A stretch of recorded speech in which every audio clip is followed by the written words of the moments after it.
इसके आगे का part page 41 at it is at this very age, जिसके पहले आप लोग देख रहे होंगे, जिसके बाद वेरी यूज किया गया है। जब भी दिस दैट के साथ वेरी यूज हो तो यही शब्द यूज करना पड़ता है, यही वह उम्र है। Then in his heart of hearts a young lad, जब एक युवा लड़के के दिल में मोस्ट क्रेप्स लालायित होना, तड़प होना, फॉर रिकॉग्निशन पहचान पाने की, एंड लव प्यार पाने की इच्छा होती। 14 साल का लड़का सोचता है मुझे प्यार मिले, मेरे को पहचान मिले, and he becomes a devoted slave, और वह 14 साल का लड़का उस व्यक्ति का बिल्कुल समर्पित दास बन जाता है। हु सॉज हिम कंसिडरेशन, जो उसके प्रति उसके ऊपर ध्यान देता है, स्नेह बरसाता है। But none dare openly love, लेकिन डिफिकल्टीज क्या है? डिफिकल्टीज है कि कोई भी उसे खुलकर के प्यार नहीं करता 14 साल के लड़के को। For they would be regarded, और मैं क्यों इसलिए नहीं करता कि would be regarded as undue intelligence. Undue intelligence ये अनावश्यक बात हो जाएगी। कोई फैमिली मेंबर घर का बुजुर्ग 14 साल के लड़के को डांटता ही रहेगा, 14 साल लड़के को अच्छी अच्छी बातें करने से, इसलिए they behave very differently to him, उसके साथ बड़ा भिन्न व्यवहार करते हैं। अंडरस्टैंड? एंड देयरफॉर इसीलिए बैड फॉर द बॉय, इसलिए बड़ी खराब बात है ये उस लड़के के लिए। सो भाट विद स्कॉल्डिंग एंड चाइल्डिंग, कहता है फिर क्या स्कॉल्डिंग डांटना, क्या चाइल्डिंग, क्या तिरस्कार। ही becomes very much like instead of, जब ज्यादा ही कुछ घर में सारे लोग उसे गाइड करना, डिफरेंटली बिहेव करना, तो क्या होगा उस लड़के के लिए? उस लड़के के लिए क्या हो जाता है पता है? लाइक इंस्टेड ऑफ, एक आवारा कुत्ते की तरह वह घूमता है। That has lost his master, ऐसे जैसे कि उसने अपना क्या खो दिया हो? मालिक खो दिया हो। In this way, there are many difficulties for the boy of 14. Understand? For a boy of 14, his own home is the only paradise. 14 वर्षीय लड़के के लिए अपना घर, स्वयं का घर केवल एक स्वर्ग की तरह लगता है। To live in a strange house with strange people, विचित्र दूसरे घर में रहना, विचित्र लोगों के साथ रहना, is little sport of torture. Torture का मतलब होता है अत्याचार, अत्याचार के समान होता है। While the height of bliss is to receive the kind looks of a woman, और अगर कोई उसे माँ या घर में कोई बुजुर्ग महिला उससे बड़ी, अगर उसे किसी ने प्यार दिखा दिया उस 14 वर्षीय लड़के के लिए, तो क्या है? द हाइट ऑफ ब्लिस, आनंद की सीमा, चरम सीमा, is to receive the kind looks of a woman, तो उसे बड़ी आनंद की चरम सीमा पर पहुंच जाता है। कब? जब वो किसी से रिसीव करता है, किसी भी महिला से, क्या? Kind look. काइंड लुक माने दयालुतापूर्ण दृष्टि, कोई प्रेम के भाव, दयालुतापूर्ण भाव अगर प्राप्त करता है तो फिर there is a height of this and never to be slighted by them, और उसे कभी यदि तिरस्कार नहीं किया जाना चाहिए उस 14 वर्षीय लड़के का, तो राइट एडवाइज, तो फिर वो ही फील्स वेरी हैप्पी, वह अत्यधिक प्रसन्नता महसूस करता है। इट वॉज एंगुस टू फटिक, लेकिन यहाँ फटिक के साथ क्या हो रहा है? फटिक की स्पेशली फीलिंग्स देखिएगा, क्या हो रहा है 14 वर्षीय लड़के के लिए? कह रहा है it was anguish to Phatik, Phatik के लिए बड़ी पीड़ादायक बात है। To be the unwelcome, unwelcome अवांछनीय guest in his aunt's house, कि अपनी मामी के घर में बिल्कुल ऐसे लग रहा था जैसे कि अवांछनीय गेस्ट आ गया, वांछनीय नहीं, अवांछनीय गेस्ट की तरह लगा। Despised by this elderly woman, और ऐसे उसे तिरस्कृत किया गया उस महिला के द्वारा, है ना। एंड स्लाइटेड, तिरस्कृत हुई, तिरस्कृत ऑन एवरी ओकेजन, हर अवसर पर तिरस्कृत होता था। If she ever asked him to do anything for her, यदि शी एवर आस्क्ड हिम, यदि वो महिला उस फटिक से कुछ काम करने के लिए भी कहती थी, ही वुड बी ओवरजॉयड, तो इतना खुश हो जाता था that he would overdo it, कि उसे और अधिक कर देता था। And then she would tell him not to be so stupid, तभी वो महिला क्या कहती थी? आयरॉनिकल, व्यंगात्मक, कि इतने मूर्ख मत बनो, इतने मूर्ख मत बनो, बेवकूफ मत बनो, but to get on with his lesson, get on with his lesson, अर्थ ये है कि अपने पाठों की तैयारी करो, पढ़ाई पर ध्यान दो। क्या? अपनी पढ़ाई पर ध्यान दो। दूसरे in other language you can say कि जितना कहा जाए उतना करिए। Understand? The crammed atmosphere of neglect. तो आप लोग देख रहे होंगे, according to the author what do an adolescent, वही एक तरह से 14 वर्षीय किशोर लड़का, उसको क्या क्या लेखक के अनुसार जरूरत होती है। तो पैरा आपको मैंने पढ़ाया है, आप लोग इसका आंसर कॉपी पे लिखेंगे। ये सब बोर्ड के क्वेश्चन है ना, यूपी बोर्ड में आ चुके हैं इंटर में, उन्हीं को मैंने ब्लैक बोर्ड पे दिए, वो व्हाइट बोर्ड पे, ग्रीन बोर्ड पे दिया है। इसका आंसर ऊपर इसी पैराग्राफ में है जहां मैं पढ़ा रहा था कि according to the author an adolescent need recognition and love. Understand? Recognition and love. He becomes the devoted slave of anyone who shows him consideration. And उसके बाद आप लोग लिखेंगे लास्ट में कि if he is scolded or childish, he becomes very much like a stray dog. है ना? इसको लिखना है तो नहीं तो मेन चीज लिख देना आप लोग, क्या कि an adolescent according to the author an adolescent need recognition and love. Next point आ गया, इट वाज एंग्विश टू फटे, ये मैंने अभी बता दिया है। अब आ गया the cramped atmosphere of neglect in his aunt's house.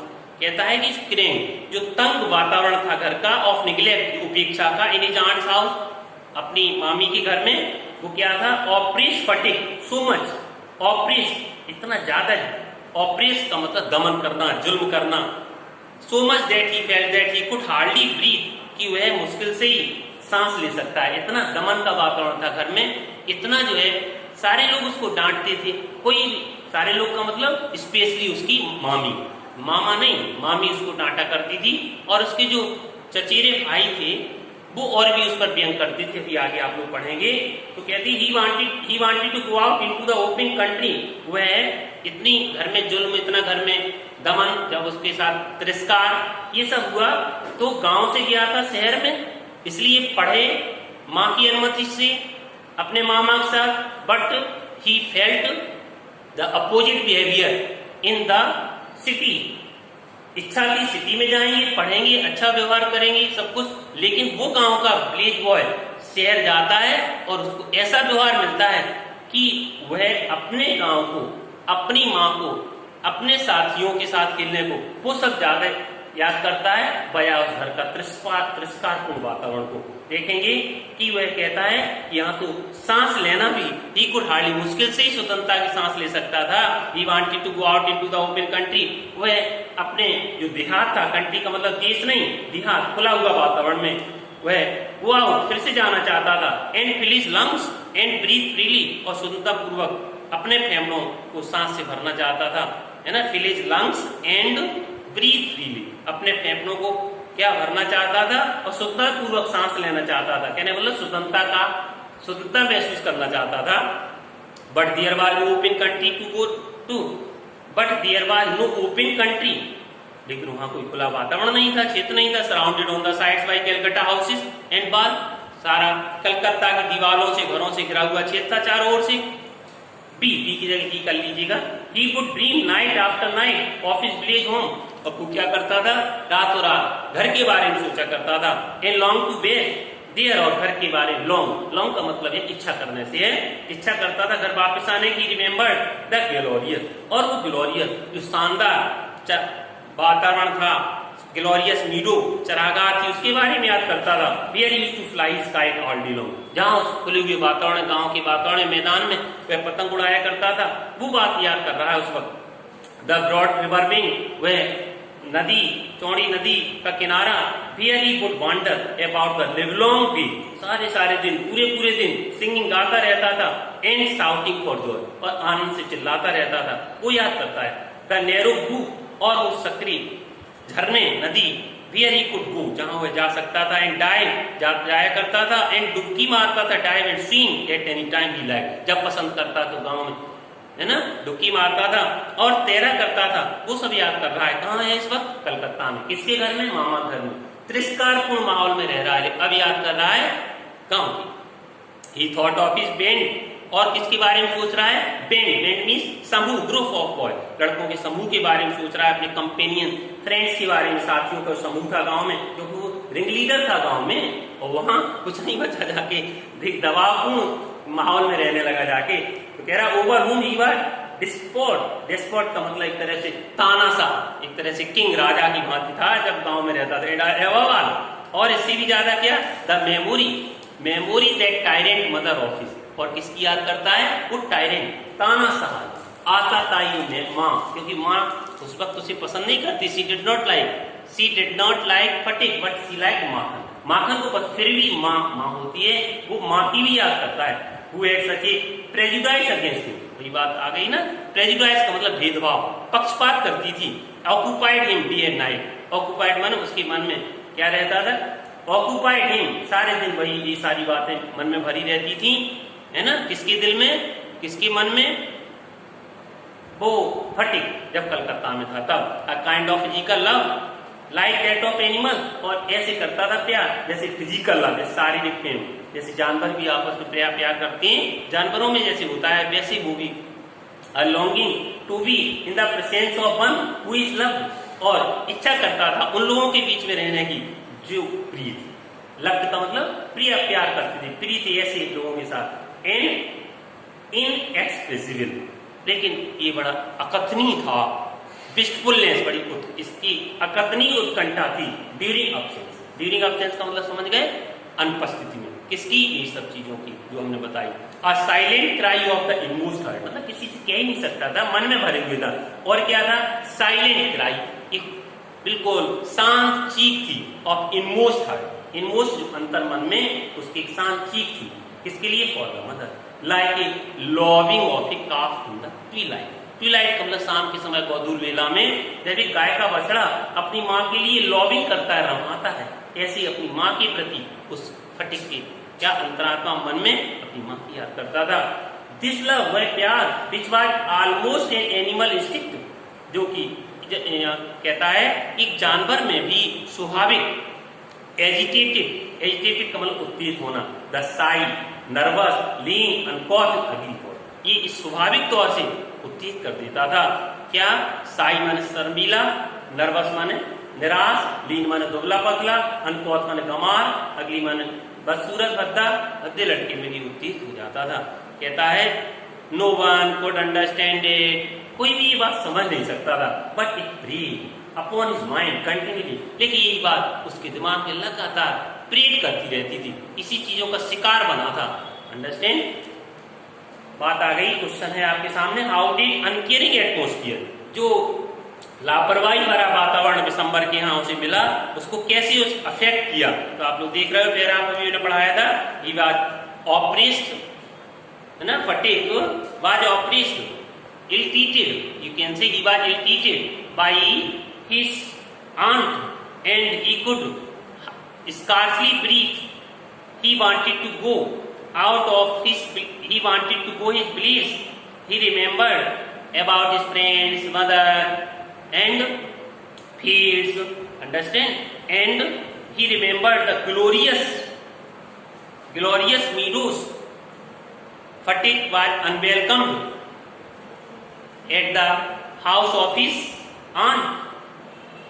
Aunt did not behave well for him, and whenever he is always ready to obey his aunt's order, and he felt very happy when he got the order. यहाँ पर कह रहा how did uncaring atmosphere कैसे प्रभावित करता है, तो uncaring atmosphere of December's house affected young Fatigue very badly. His position was very miserable. He was unwelcomed by his aunt. He could scarcely breathe in such atmosphere. He wanted to breathe freely and he wanted to go to his bliss. Next point आ रहा है आप लोग, there was no more backward boy, अगर आप बोलेंगे there was no backward boy, more backward boy in the whole school then Phatik. आप लोग देख रहे हैं क्वेश्चन है ब्लैक बोर्ड पर, how did Phatik behave in school.